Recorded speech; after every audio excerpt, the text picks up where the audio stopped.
Hello， 大家好，欢迎回来 Ranger Man 频道，我是阿仔。相信每个人，不论男女，不论年龄，肯定都曾经有一个敞篷车的梦想。拜六礼拜开着心爱的敞篷车，独自跑山游车河，或者载着心爱的人慢慢开车，感受风飘过你的发丝。敞篷梦也不再是遥不可及，到了今天，只需要7万块就可以帮你圆梦。它就是 Mercedes SLK 200。在影片接下去之前，又要再麻烦各位帮我点个赞，再点个免费的订阅。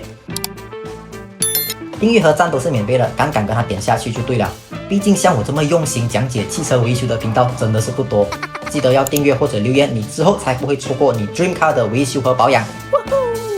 这款 SLK 200代号是 R171，年份是04到2010年，是有点老了啦。之后出的改款就是 R172。年份比较新，外形方面也比较有现代 Merc 家族的样子。它当时候最大的对手就是 BMW 的 Z4， 同样是 Roadster， 同样都是豪华品牌。外形方面，我个人最喜欢的就是这个尖嘴的设计，我觉得是有一定程度上参考了 F1 赛车的设计灵感啦。印象中也只有2款 Merc 用了这个设计，就是 SLR 和这个 SLK 而已。SLR 又是和 McLaren 合作的产物。这么入门的 Roadster 就可以拥有到这样 top 的外形，想想都觉得赚到。不过 SLR 用的是 Merc 最经典的花生灯，也是我觉得最有辨识度且优雅且经典的一个设计。SLK 用的就是类似三角形的头灯，还有非常大的这个饭盒 logo。当时的 Merc 只有到 performance 车或者是跑车才会用大 logo， 现在也变成标配了。Roadster 的车头都是非常长的，上面就有2个进风口来给这里小小的 engine 散热我觉得是装饰作用多过散热啦，毕竟都双门车了，哪里可以少得了这些洞洞呢？车尾灯就像 W211大小眼的 E-Class， 形状是三角形的样式，灯具排列也是红白红。这些就是这辆 SLK 这次要修理的重点，这个当然是我们留到最后再跟大家深入聊。Rim 肯定不是原装的，不过样式还是蛮好看。Fender 这里还有歪歪翘翘的 compressor 字样，不排除是拿去喷过漆啦。compressor 这个字样，相信观众都应该时常在其他 Mercedes 车款上面看到过。我个人觉得 compressor 这个东西对 Mercedes 来讲是里程碑，也是有蛮大的纪念意义。compressor 其实就是机械增压，Merc 团队在1921年研发了世界上的第一台机械增压，所以没错，机械增压也是 Merc 的专利。好像光头家族老大，他最爱的 Dodge Charger 玻内盖凸出来的这一整大块就是机械增压 Supercharge 为什么不叫 compressor？ 因为 compressor 其实是德语翻译过来的。虽然现在的机械增压好像在美系 Muscle Car 上面比较常见，不过其实 Mercedes 才是世界上第一家大规模量产机械增压的公司。不过后来可能是因为耐用性或者是成本考量，当时的机械增压并没有被广泛使用。不久之后，大 CC 的引擎开始出现，美国人就研究把 Supercharge 放在大 CC 的 engine 上面，结果简直是绝配Supercharge 本身就不像 Turbo 会有 lag， 再加上大 CC 的动力输出，可以讲就是踩油即飞。Mercedes 应该也是极少数有把机械增压用到全车系的品牌，从 C-Class 到最顶级的 SLR。不过之后的故事大家也知道啦，机械增压还是慢慢被涡轮增压淘汰掉。讲回来，这辆 SLK 它开起来是属于比较 hardcore， 油门和 steering 都是偏重。因为当天我也试驾了上一集的 A-Class 可以点右上角回去看看，就有最直观的对比了2个 generation 的 Mercedes 之间的变化。在我还没有开敞篷试驾的时候，后面就是一直传出各种各样的噪音，各种各样的异响。大多数都是敞篷机构在作怪，不过开红过后，异响就瞬间消失到完。果然敞篷车还是要开着红开才对。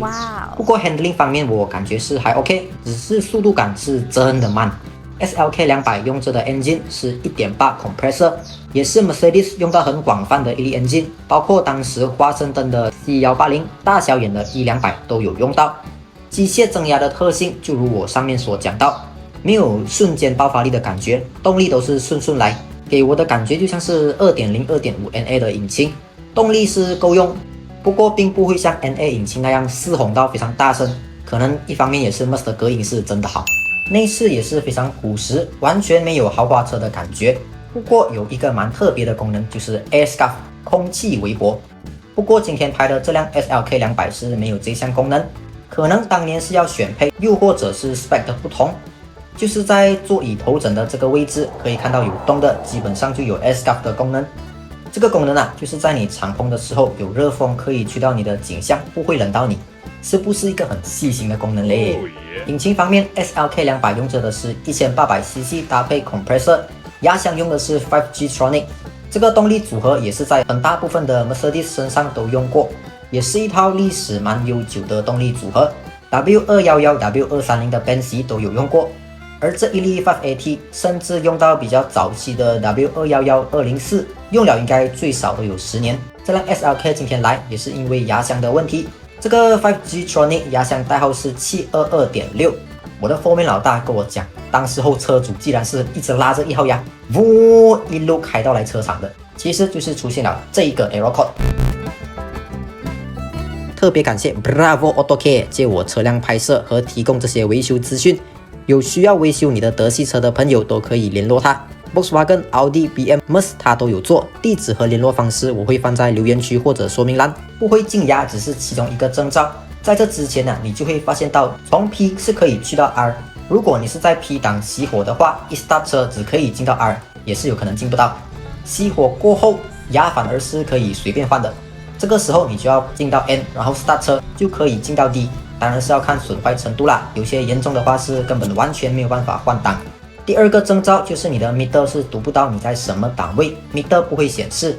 造成这个问题的罪魁祸首就是 Gear Selector， 这个机构就是在牙病之下，有用到这个 5G Tronic 压箱的 Mercedes 都需要注意，尤其像这辆 SLK 比较有年纪，坏的几率就更加高。如果是最后一帮用着这粒压箱的 W211、204，就可以留意看看，可能还没有那么快，不过它是我的，改天真的发生了，也有个解决方案和心理准备。费用方面，买新的 Gear Selector 的话，整套就要3000多块，不过我们选择用刹车的啦，价钱就便宜了几乎一半。